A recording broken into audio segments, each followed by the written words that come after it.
সিরিয়ার গোপন পারমাণবিক স্থাপনা সাইট 99 থেকে পারমাণবিক উপাদান সরাতে গোপন সমঝোতা হয়েছে।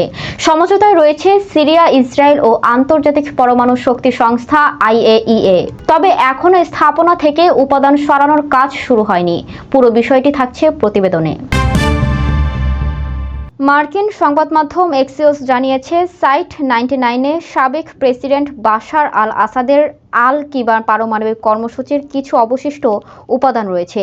এর মধ্যে ইউরেনিয়াম ইউরেনিয়ামও রয়েছে বলে মার্কিন কর্মকর্তারা জানিয়েছেন। আসাদ সরকারের পতনের পর ইসরায়েল স্থাপনাটির প্রবেশপথে হামলা চালায়। পরে সন্দেহজনক তৎপরতা শনাক্ত হলে সিরিয়ার উপাদান উদ্ধারের চেষ্টা এবং তুরস্কের সম্ভাব্য সহযোগিতা নিয়ে ইসরায়েলের উদ্বেগ তৈরি হয়। যুক্তরাষ্ট্র ইসরায়েলকে সামরিক পদক্ষেপ না দিতে বলে এবং IAEA-কে আলোচনায় যুক্ত করে। এরপর IAEA ও সিরিয়ায় নতুন সরকার পারমাণবিক উপাদান সরানোর চুক্তি স্বাক্ষর করে। মার্কিন কর্মকর্তারা আশা করছেন 2026 সালের শেষ হওয়ার আগেই উপাদান সরানো সম্ভব হবে।